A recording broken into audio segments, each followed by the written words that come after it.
should liberals participate in the culture war? Welcome to this special IEA debate.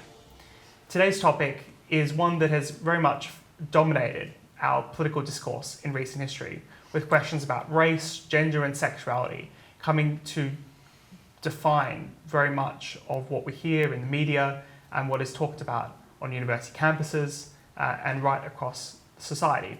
These questions raise fundamental conflicts on issues of values, beliefs and lifestyle and their places in society. But they also raise more specific questions for classical liberals. Can concerns about justice coexist with support for freedom of expression? Should liberals entirely reject identity categories or support individuals freely opting into groups? And then more broadly, should we even be engaging in these topics in the first place, or be focusing on other issues like economic policy? My name is Matthew Lesh. I'm the Director of Public Policy and Communications here at the IEA. Today we have assembled a crack squad of IEA staff to debate this topic with an opportunity for opening statements from each speaker in this debate, and then followed by a discussion across the teams.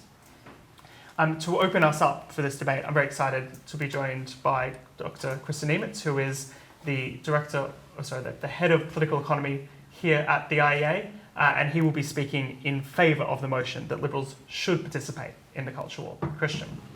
Thank you. First of all, we need to be clear about what it means to engage in the culture war, or more specifically, what it would mean for liberals to engage in the culture war. It doesn't mean that you have to get annoyed every time Harry and Meghan say something. It doesn't mean that you have to start a consumer boycott every time a company sticks a transgender flag on a product. But at the very least, it should mean that we engage in the culture war insofar as it overlaps with economics. And it usually does. The area of overlap is greater than the areas where they are completely distinct. Because at the end of the day, what does the culture war really mean? What does wokery mean? It is essentially the view that you can split society into oppressed groups and oppressor groups, and that there are hidden power structures and so forth. But what does it mean to say that a group is oppressed in a woke, progressive worldview? How do you know whether you are part of an oppressor group or an oppressed group? Well, it is, among other things, a claim about economic outcomes. To say that a group is oppressed means, among other things, that they are doing worse economically than other groups. That they have maybe lower incomes, lower wealth levels, home ownership rates, whatever it is. These are economic arguments. That's economics. Or more specifically, it's an assertion about how a market economy works. And the assertion is that economic outcomes are not driven by supply and demand, but by power structures in society. That's something that we absolutely should address, because that's pure economics. And if that's what engaging in the culture war means, then we have been doing this for quite a while. One of the first IEA publications that I've ever read was Len Shackleton's book on the gender pay gap. It's now 15 years ago, I think, where he just looks at the fashionable idea that the gender pay gap is the result of patriarchal power structures. He just looks at this empirically and he says, no, rubbish. There are perfectly harmless reasons for the existence of a gender pay gap, and it's nothing to worry about. It's got nothing to do with the patriarchy or any such nonsense. And what he does there is he engages in what we would now call a culture war issue, but he does it using economic reasoning, economic logic. If you look at it, it's a very conventional IEA publication in terms of its format. It uses lots of graphs, lots of tables, lots of references to economic journals. So it is pure economics, but it is also a culture war subject. And to me, that publication is the gold standard for how liberals should engage in the culture war. It should not mean that we completely put the economics to one side and somehow put on a different hat and do something completely different. But it does mean we engage with culture war topics using economic logic, economic reasoning, and our usual style of arguing. And then there's also the wider issue that the culture war is never just about what it says on the tin. So on the tin, it may be about transgender issues, about race or about Islam. These are usually the hot button issues. But there's also the wider issue of how we should deal with disagreement.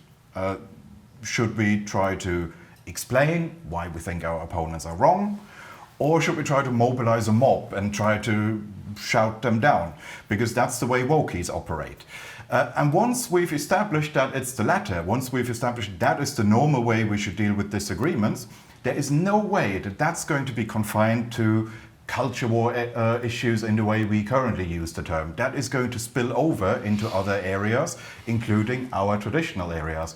And that has in fact already happened. We did a podcast, I think, last year about the Molly May episode. Molly May is a fashion influencer of some sort. She recorded a podcast where she was asked, it was interview format, she was asked to what she attributes her success. And I can't remember her exact words, but she said something, she tried to say something motivational, uplifting. She said, well, it's about dedication and believing in what you're doing, hard work. And then somebody, some of her critics said, wow, that's Thatcherism. And there was a huge backlash, and you had a left-wing mob trying to cancel her, trying to get her fired. And the reason why I remember this episode is that in terms of the format, that looked very much like a culture war episode. That's usually what happens when somebody talks about transgenderism, about Islam, about race. It's just that she hadn't mentioned any of those. She was talking about an economic subject, and it shows that the norms, the debating norms of the culture war have moved onto economics. So it's not about, do we want to engage in the culture war? It's already there. The other side already started it. Perfect. Just over 5 minutes, Kristian. Thank you very much for that excellent introduction to your team's argument. So now the first speaker against the motion, who will be arguing indeed that Liberals should not be participating in the culture war, is Harrison Griffiths, who's the communications officer here at the IEA. Now, Harrison, Kristian's just told us that it interacts with economics, that it's inevitably going to touch on to other issues. Why is that not the case? Why shouldn't we be interested in the culture war? Well, I think that that's self-evidently correct, that it touches on a wide variety of subjects. You can't extricate a social phenomenon from an economic one. They are intertwined. The issue that I take with the culture war is not necessarily the issues that it discusses, but the way that it is framed as a discourse. So currently we have basically two sides of a conflict, neither of which are particularly liberal, and neither of which we should be very keen to affiliate ourselves with. We should, as Kristian says, understand the culture war is here. It's already been started, and we can't just go and live on some island off Papua New Guinea to get away from it. There are genuine threats that we should be able to talk about, things like free speech, for example. But my position is that we should assume our defensive position in the face of the culture war, that on issues like government speech suppression, of mob violence and whatnot, we should absolutely say, as we always do as liberals, that the government has no right to be policing the words that come out of your mouth, that people should not be exposed to violence for the words that they say or any other type of peaceful activity. The problem is that that isn't exactly the position of the anti-woke left, the anti-woke right either. Both sides are fundamentally opposed to the idea that we can live in a highly pluralistic society where individuals are the centre of moral consideration. If you have people on the left, like radical trans activists, as Glendening often talks about, trying to suppress people's speech or otherwise undertake illiberal conduct, that is a very bad thing. But if you have the reaction to that on the right, being that the equality of transgender people under the law should be undermined, that people don't have the right to self-actualization, self-expression, then we should also have a problem with them. And so the issue is not necessarily that the culture war exists and we should just try and ignore it, that's self-defeating. It's that we, as liberals, should be trying to completely reframe the issue altogether in order to avoid our principles being diluted by affiliating with either side. Many of the people in this culture war on the left, who we are so worried about when it comes to suppression of speech and the like, are actually arguing for causes that I think liberals should be arguing for, but in a different way. So take gay or trans rights as an example of that. The left's belief that these people are marginalised and that society should be more accepting of them and that the government should certainly get out of the way of anything they do is a correct one. The problem then is these bizarre calculuses that Kristian talks about regarding oppressed groups and whether they are entrenched eternally, and the illiberal obligations on the supposed oppressor groups that need to be created as a consequence of that. We should disagree with that, but we should also not allow ourselves to be affiliated with a group of people who fundamentally dispute the premise that social liberalism is a good thing, and that liberalism is an idea that disrupts conventional patterns and changes and allows social understanding to change and develop and evolve, and allows diversity of expression and speech. And so we shouldn't be a sort of reactionary force in this culture war, nor should we affiliate with them. The right, they may not be winning, they may not be high status, but what they advocate is still fundamentally anathema to our values, and we should stay out of it as much as we possibly can. So thank you very much, Harrison, for your introductory statements against the motion. Our next speaker, who's going to be speaking in favour of the motion with Team Niemietz, is our head of cultural affairs, Marc Glendening, who'll be arguing Liberals should participate. So Harrison has just tried to tell us, well, it's self-defeating. You end up aligning yourself with the reactionary forces who are illiberal if you try to fight the culture war.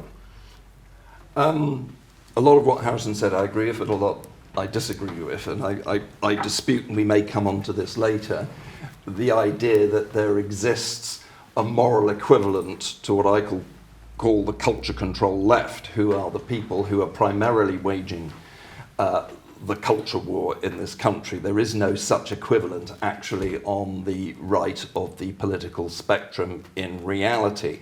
My starting point is the understanding that culture war represents the attempt to coercively change social practices. So I'm using the broadest definition of culture, and so this includes expressions of opinion, the transfer of knowledge, artistic output.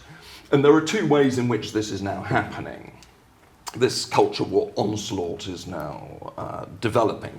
The first is being led by the state. There are myriad of laws that now exist to enable, particularly the police, to ideologically intervene in our society and to affect what is essentially an ideological policing role, as we've seen particularly with the transgender issue. So, for example, if you were to repeat the Oxford English Dictionary's definition of what it is to be a woman in the Thames Valley policing area, you will be charged with a hate crime under Section 5 of the Public Order Act. That's just one example. The second way in which cultural freedom is being attacked increasingly is by private organisations like Black Lives Matter, Extinction Rebellion, Antifa, who have given themselves the right to forcibly change or try to change the society within which we live. So what we're seeing is an incremental movement, I believe now, towards a illiberal society, a highly authoritarian one, in which the way in which we socially interact as individuals is being compromised, and that there is a dynamic within New Left thinking which is only going to make this worse, because New Left thinking, following on from postmodernism, sees the way in which we communicate and how we interact as a sort of Nietzschean will to power. Everything is political, everything is a quest for domination, even when there is absolutely no physical aggression involved. And so if you start from that fundamentally illiberal place, then in fact what you really want to do is to colonize the entirety of the culture, is subordinate it to state regulation. I don't think the response is for liberals to engage in culture war themselves in that sense, because we have no desire to impose anything on anybody else. We totally respect, of course, the right of people who fundamentally disagree with us to express whatever they want to. And we don't see the expression of opinion as in itself a form of coercion, which for me is the key point of this discussion. So what we are about is what might be described as a sort of cultural contestation of ideas. A culture contest, perhaps, might be an alternative to the waging of culture war. But I would just conclude by saying that there may come a time when liberals have to make a decision as to whether they have to engage in full culture war themselves. If the very freedoms we have to express ourselves politically and culturally become so restricted, then it seems to me that the sort of Lockean social contract becomes broken, and that may require us to engage in much more direct action forms of politics. But I'll leave that point for the time being. Well, Marc, thank you very much, and I'll be interested to come back a little bit later in terms of what that might mean in practice in terms of engaging with the culture war. Our final introductory speaker, who is against the motion, who believes liberals should in fact not be participating in the culture war, is Reem Ibrahim.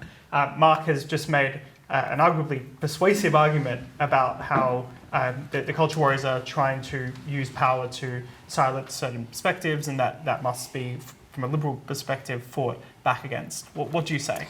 Yeah, I mean, cultural conflict is nothing new. It's historically always occurred. The difference now is that these symbolic issues and questions of identity occupy a much more pertinent, much larger space in sort of social media, and with the influence of these algorithms and the way that sort of Twitter and Instagram and Marc mentioned Black Lives Matter, the way that this virtue signaling has been able to proliferate in online spaces, I think is no coincidence, and we've seen that explosion happen as well within those like-minded individuals, within those algorithms. A lot of that is virtue signaling, but I think that one of the mistakes that people make when they talk about the culture war is they think that it's something that it sort of necessarily sweeps up the entirety of society, and that everybody in the entire country or the entire world is super invested in these ideas and super invested in the ideas around identity and around race and around sex. And I think that this isn't necessarily the case, and that I think when we're in these online spheres, we tend to be more engaged with them, and intellectuals tend to be more engaged with those ideas as well. I think that it's more so a dispute between the educated elite and the way that these public institutions have been coerced in order to advocate for these things. There was a recent report by the Policy Institute at King's College London that basically looked at how much this term culture wars has been used, and it's been increasingly used over the past 10 years. But I think that what's interesting about this is that the state is ground zero for the culture war. I mean, the most influential sort of purveyors of this woke ideology has been state institutions. So I think that Marc's point about the public sector and educational institutions, universities, purveying this idea about woke ideology and about restricting freedom of expression, I think that those things are things that we should be engaging in from that liberal perspective. But unfortunately, that isn't the case within current discourse within the culture war, and I don't buy this idea that we might not be interested in the culture war, but the culture war is interested in us. I think that's accepting defeat. And I think that's saying, actually, we're going to be reactive to the current discourse rather than setting it ourselves.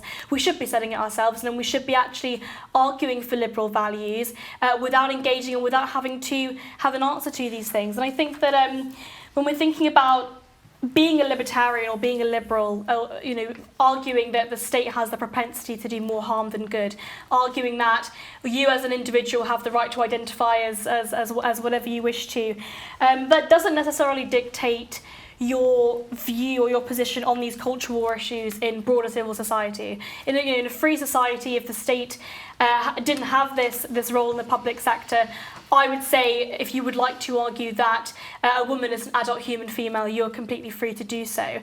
The problem is that this is now implemented in public institutions, but the argument on the right, the anti-woke sort of right-wing people generally aren't arguing for these liberal values. They're arguing for an alternative to be argued for within these public institutions. And I'd actually say that no matter which one of these positions are being argued for, they shouldn't be argued for by the state at all. And it's about withdrawing that. And I think we should be setting an alternative pathway to the cultural rather than just sticking with the current discourse and the current dynamics at play.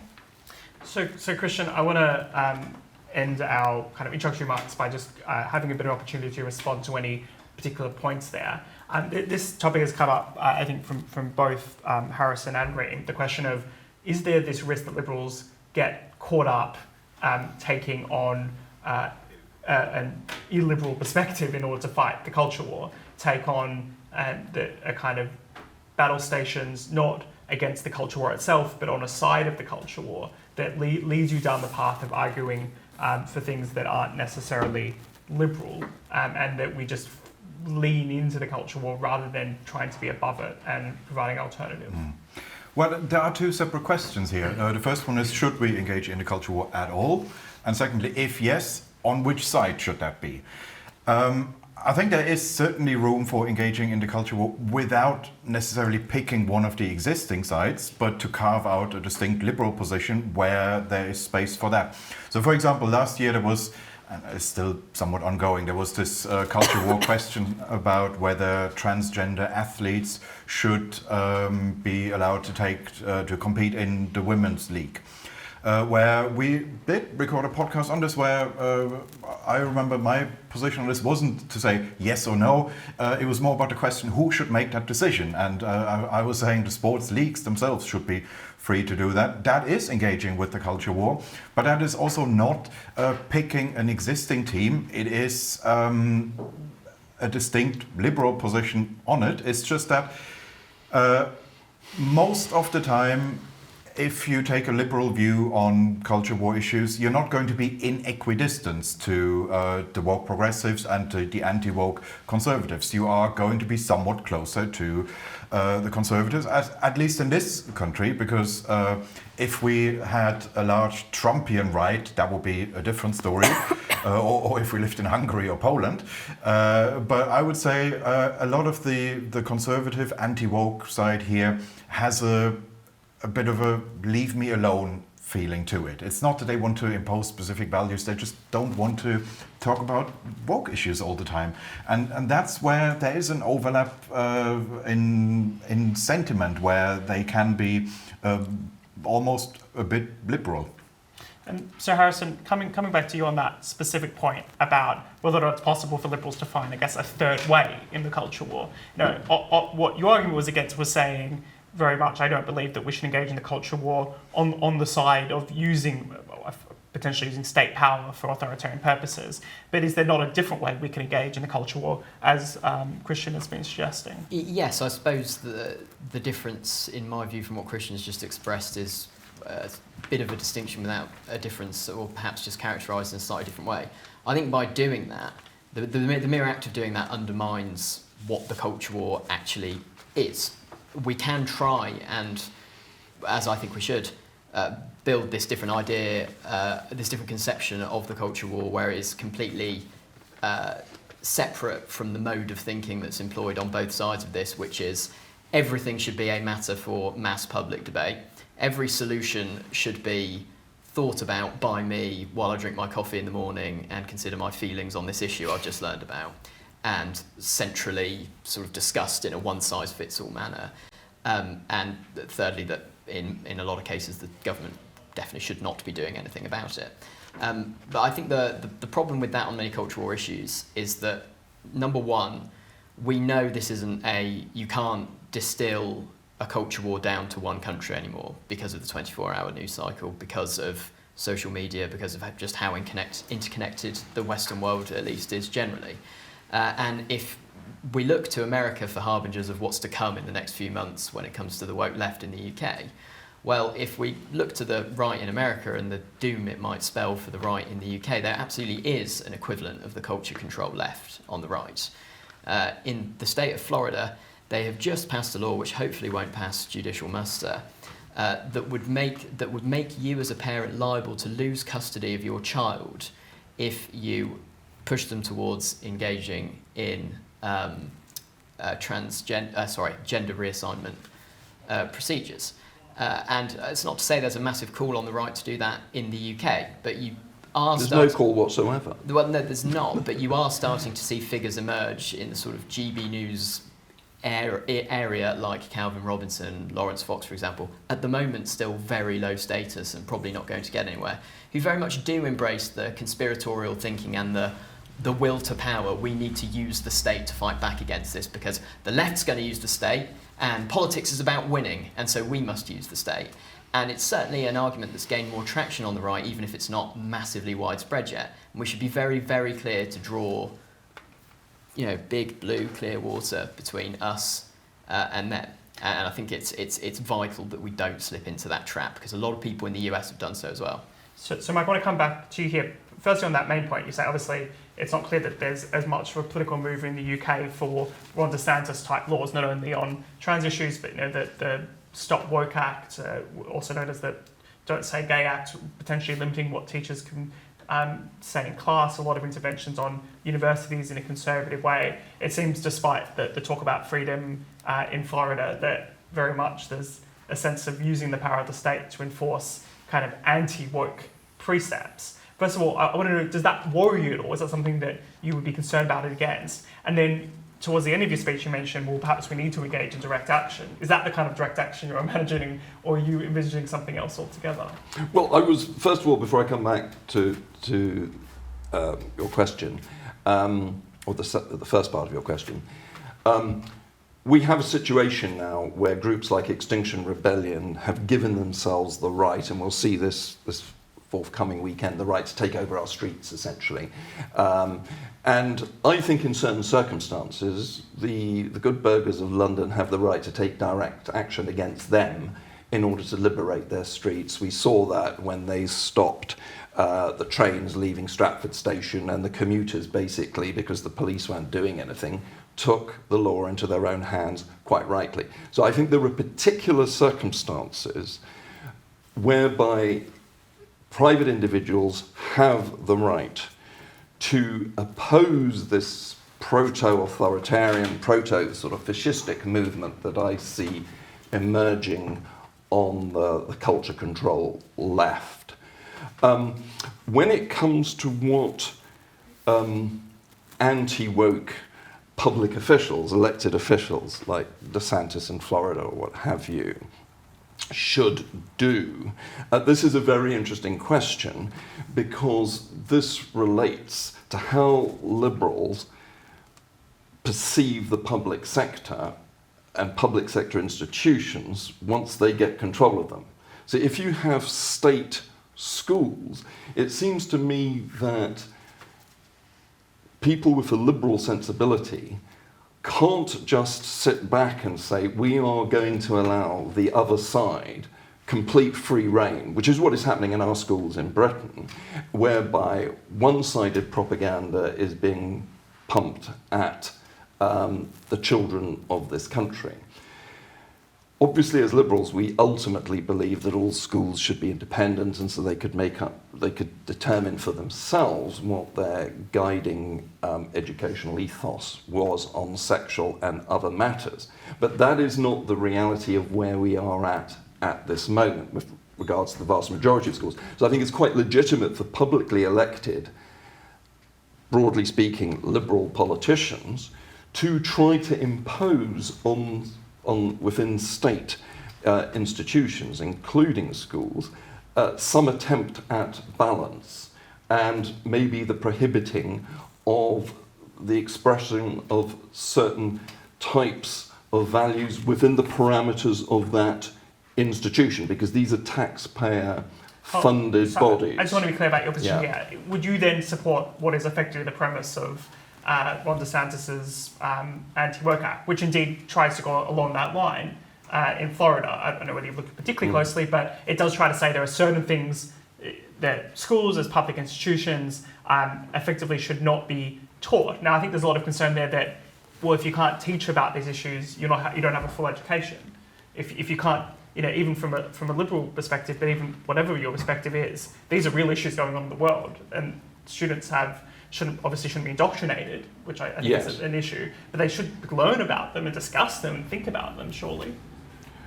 Yes, but what happens if, in fact, the teachers who are in control of these schools at any one moment are just imposing one-sided propaganda? Now, it seems to me when it comes particularly to the area of sex, that, in fact, if you have a situation in which you can't have a balanced presentation of views, schools then should actually be prohibited from teaching or imposing a particular ideological viewpoint, and this should be left to parents and civil society institutions outside of the school to try and impart knowledge to children. But ultimately, the solution is a free market one, whereby you can have schools with completely competing attitudes towards transgenderism and every other type of issue.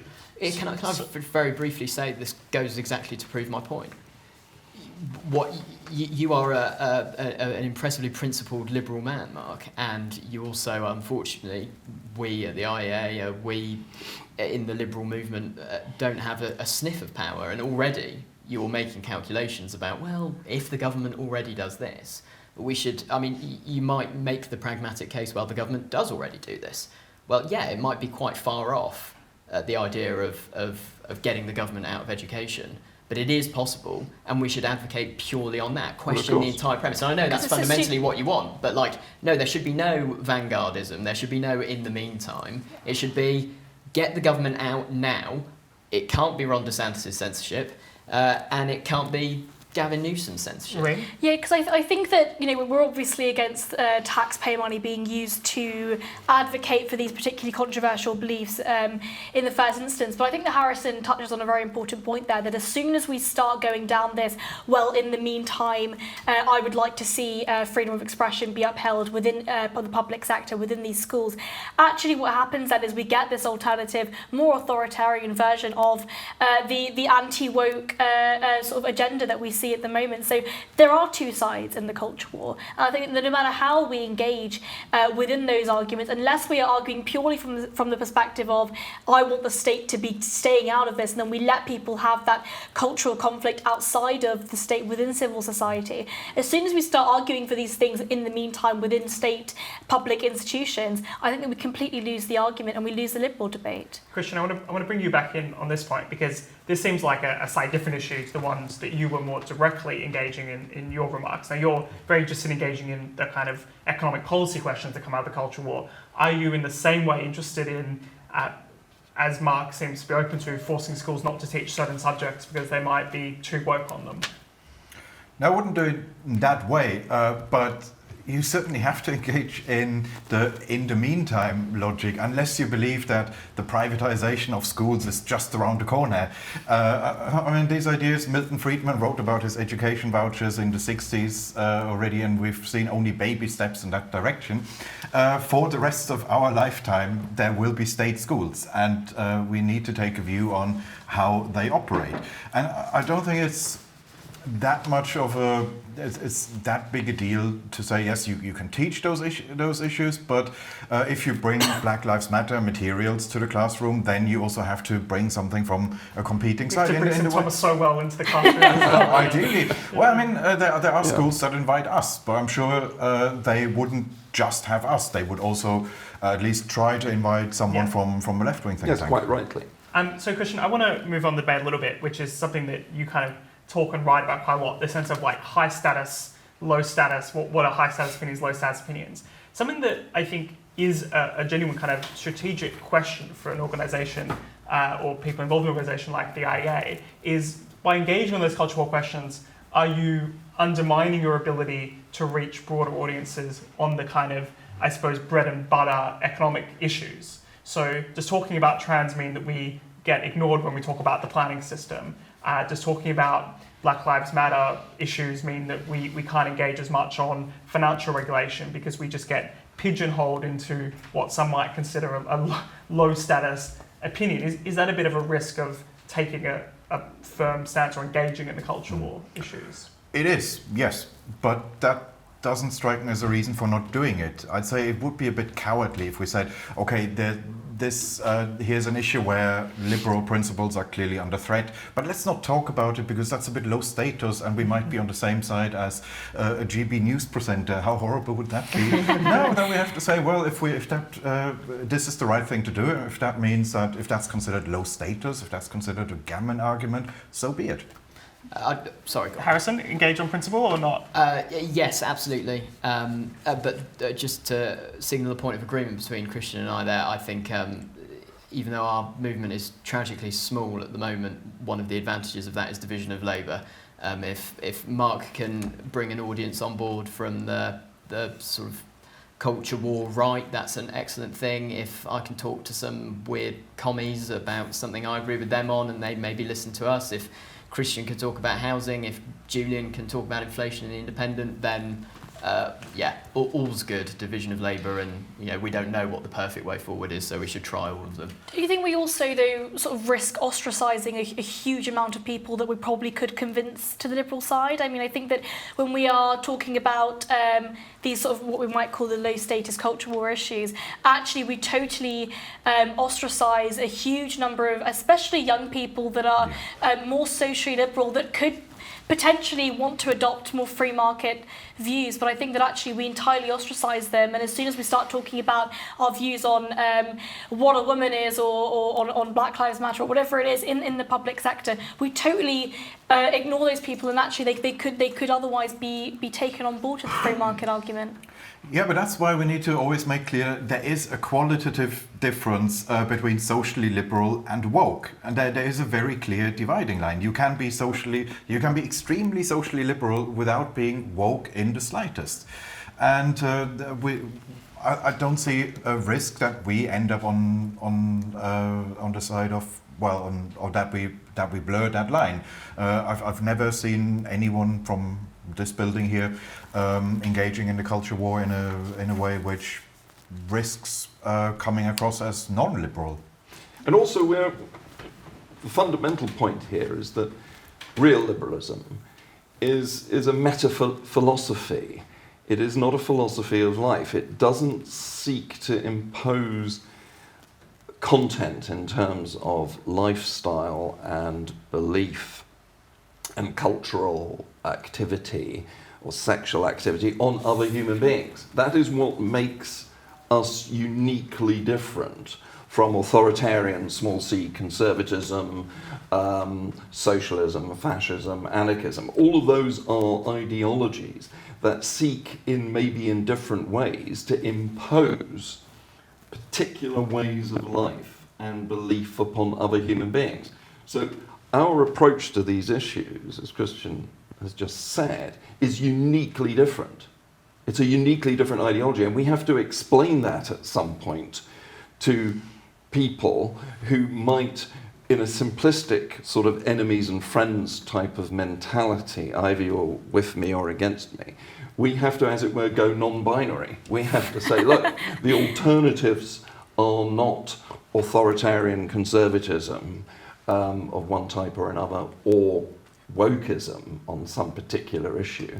It's actually a qualitatively different intellectual approach, and that is what we have. Is the problem then that libertarianism lacks a moral philosophy? I mean, we essentially argue, don't hurt me, don't touch my stuff, and that's it, and that's all we care about when it comes to the state. And within the sort of culture, within the free society, you're able to sort of choose the kind of morals or values that sort of things like integrity or self-respect or selfishness. Arguments that objectivists like Ayn Rand argued for, that sort of within this free society you're able to then pursue your own happiness as well. But libertarianism in itself, you can have an opinion. You can be a libertarian and be a Christian missionary or a Muslim imam, but that's completely separate. Well, indeed, some of the I suppose cultural conservatives would argue that liberalism only works within a culturally conservative context. That the reason why America was so successful was because it combined a kind of a liberal meta politics with religious undertones and values, and now that's being lost today, and that's why the woke left has risen as a response to that. Well, I mean, conservatives often make that attack upon liberalism, but I think it's unfounded. It's just a sort of cheap shot, because you don't have to believe in God or behave in a traditionally religious way in order to live a liberal life in which you respect the right of other people to do their own thing and to go to hell in their own way. So Kristian, another issue which I think there can be a potential tension here, which is when criticising, I suppose, woke methods or some woke claims, that you become downplaying or you lose the kind of social liberalism that might be at the heart of a liberal worldview. So you start, losing that respect for concern about racial injustice or trans people's rights or any other kind of sort of maybe abortion or the environment or whatever else are the cultural issues we think about.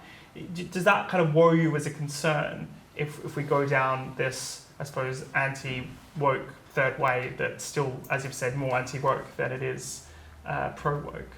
Well, it would have 30 years ago, but I mean, we now have a situation. It's always worth mentioning that in a situation where the state really does discriminate against particular groups, there can absolutely be a coalition of liberals and woke progressives. So when I first got interested in politics, I remember one of the issues at the time, late 90s, was gay marriage, where I found myself on the same side.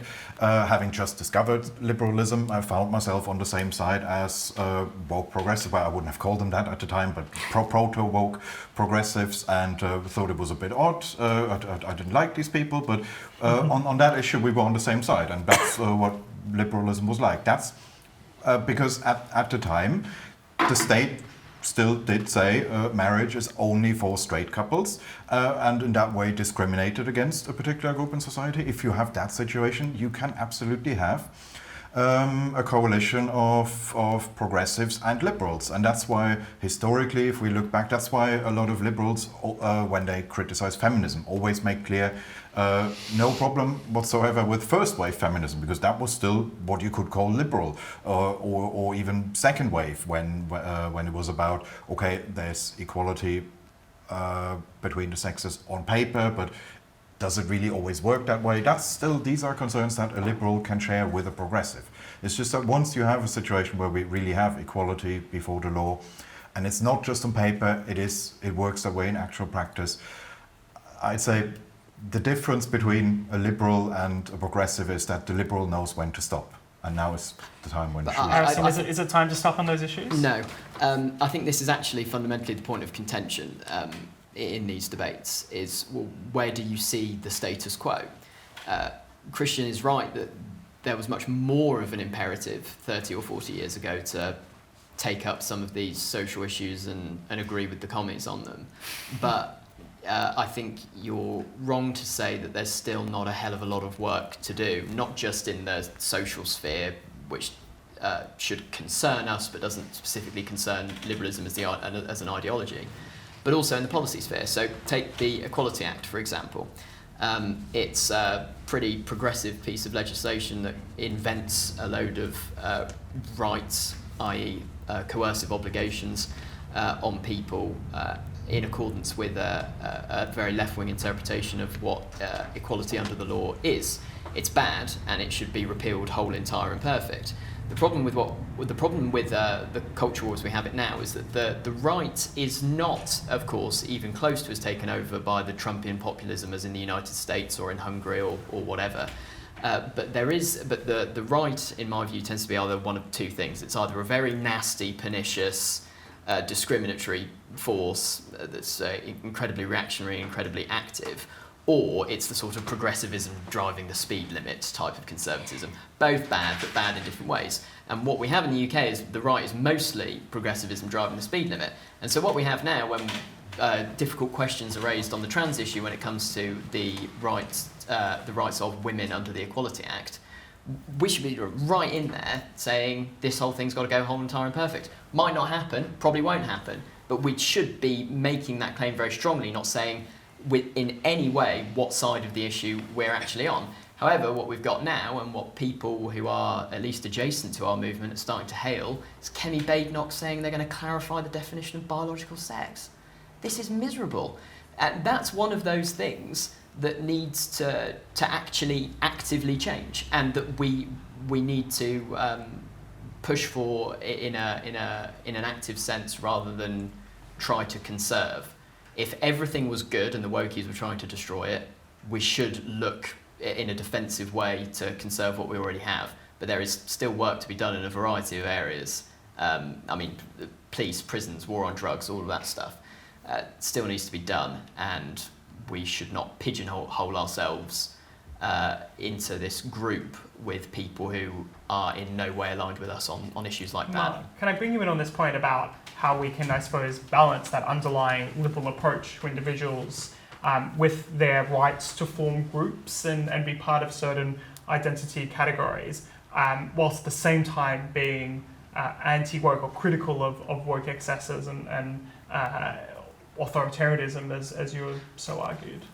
Well, individuals in a liberal society, of course, will get together in, churches or, sporting organisations or what have you, and within corporations. So obviously liberals don't have a problem with people getting together cooperatively. And again, that's another sort of line that, certain types of conservative use against libertarians and liberals. Oh, you don't believe in, the family, or you don't believe in social or community. And, they come out with, again, this, clearly ridiculous accusation, because liberalism is about the right of individuals to interact through the spontaneous order, so long as those groups, and in a liberal society you have a right to associate but also to disassociate if you want to hang out only with people of a certain type, and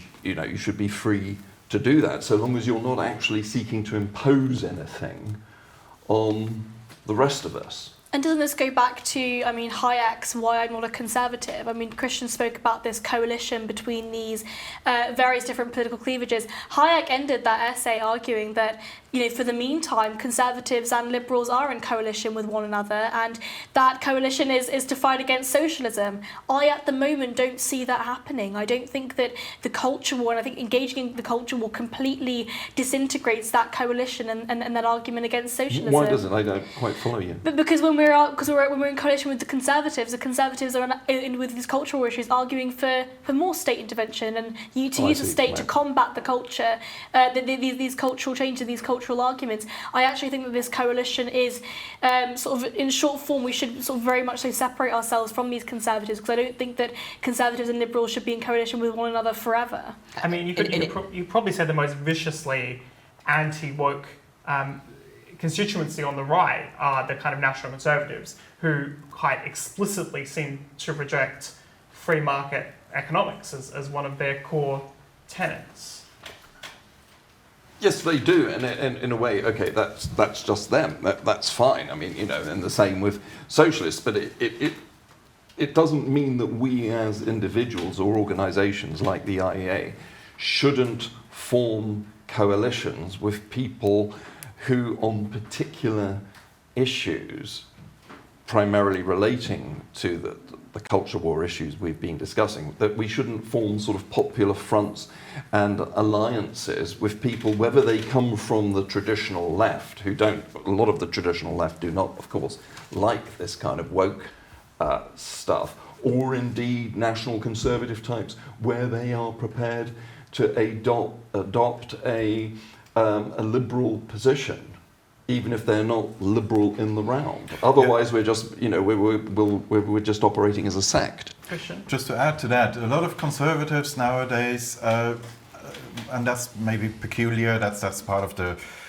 political realignment that our colleague Steve Davies talks about. Nowadays, there's a lot of conservatives who aren't really interested in economics. They're primarily motivated by cultural issues. And the ones that don't care that strongly about economics, if we don't engage them, the National Conservatives will. They will tell them, look, we are on the same side of the culture war, therefore you should also adopt our economics, which is anti-liberal, anti-free market. It's better if they get their economics from us than from that other lot. Harrison, are we sacrificing too many people who are genuinely just in the culture war by not engaging with it, and then we might lose them on the economics as well? I mean, I think if you want to accepting the premise of that question, if you just want to broadly balance the benefits of looking towards one side, reaching out strongly where we agree with them and hoping they agree with us on the other side, I think there's much more opportunity to do that on the left by fully embracing social liberalism and going not, woke as in because they're not liberal. We want to deplatform you or anything like that, but by leading with, we are really socially liberal. We believe in a very tolerant, open society. We love immigration. We love gays. We love all of that stuff. Then I think if it's possible to get someone to follow on with your economic or social views from agreeing with you on the other, I think we should absolutely reach out to the left and not the right. They are disproportionately old. They are, I think, not really ever. There aren't many of them already, and I don't think they are, in fact, ever going to accept our economics. Because, as you say, they don't care that much about the issues, and we'll go on Mike Graham or Patrick Christie's and say our stuff, and they'll go, I'm just going to outsource my views to him because he's on GB News and I like GB News and he seems rather sound. Okay.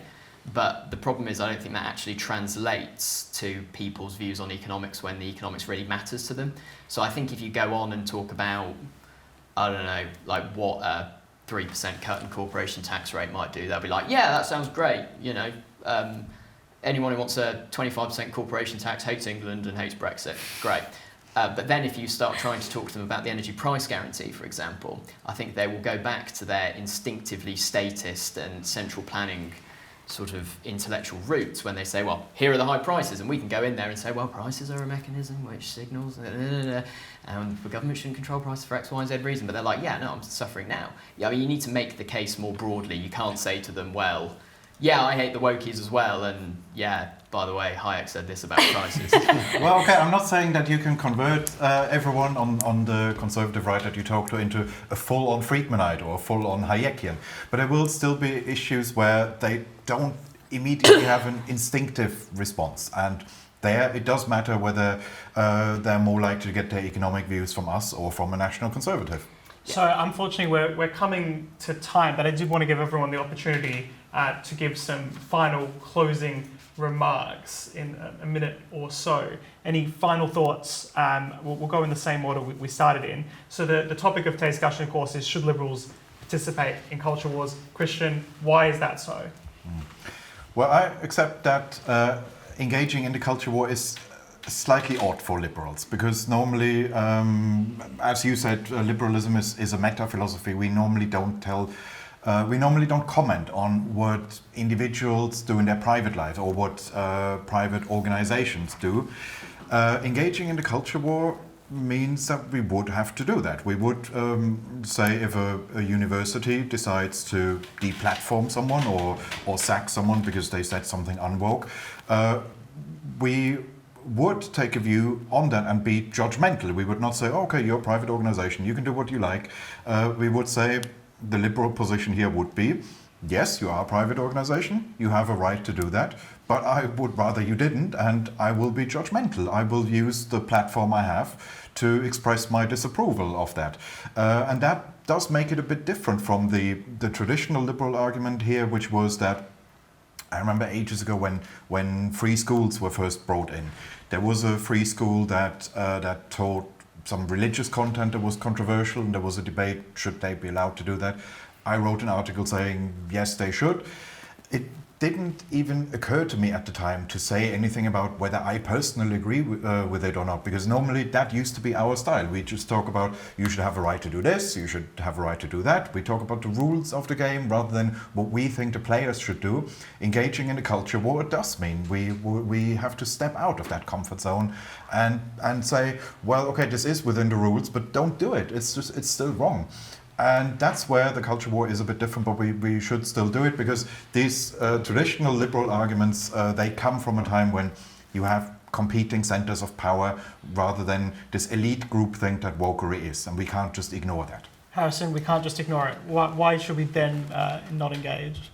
We certainly shouldn't ignore it, but I think the core issue of this argument is about our attempts, past, present and future, to make friends with people who are fundamentally opposed to us and to be in league with them, to take their side without properly, rigorously questioning the premise of the actual discourse we've taken a side with them on. We should, as liberals, I think if we've got any hope in hell of getting anywhere whatsoever from our current position in the UK and the Western world in general, be very keen to state, at least very broadly, what our principles are without an awful lot of consideration beyond the margin to the meta and political implications of it. We should say in any sphere and to any audience exactly what we believe and tailor it a little bit to what our audience is. But we shouldn't be making the case for economic freedom and trying in some way to deceive someone, or at least even deceive ourselves and betray our own principles by saying we're going to sell you this economic idea, and also, yeah, I'm with you on the culture war, I don't like the woke, or go to the woke and say, yeah, I love gay marriage, and try and pretend that we're actually in league together when in fact I despise all of your economic principles. When we've tried to do it in the past, we've had limited success, like in the fusionist era with Thatcher and Reagan, but I think that's coming back to bite us now. Alliances with the left, the idea of that died at the turn of the 20th century. Alliances with the right, I think, has now firmly died and it's buried. And we should, whether it's the culture war or anything else, quite frankly, state the truth, state our principles, and hope that we can convince people in the long run. Otherwise, let things fall where they may. Marc, final thoughts? So I agree with Harrison that we need to argue in a foundational way for liberal values, and part of the reason we're having the problems we have, both in relation to economics but also now in terms of cultural politics, is that there are virtually no people out there at the moment who have a liberal understanding of what it is to be human and the rights that follow or should follow naturally from an acceptance of the reality that we are free beings with agency. So we have to get back to fundamental principles and try to persuade future generations of this in exactly the same way that liberals had to do this, around the time of the Reformation and then later the European Enlightenment, periods before which were dominated by mystical and authoritarian ideas, not entirely dissimilar from the type of ideas we are now seeing resurfacing through particularly postmodernism. But let us be under no illusion that we really do have to fight this fight in the short term, and we sometimes have to do it in alliance with people who disagree with us on economics or other issues, because we are up against a very sinister authoritarian force which is pursuing a logic which is inimical with liberal democracy, let alone liberal economics. If the current trajectory continues, then it will be impossible for us and future generations to actually engage in the contestation of ideas, because the left is now, the contemporary left, is now about colonizing, establishing state control over the means of communication. And when that happens, then in fact, the game is lost. Reem?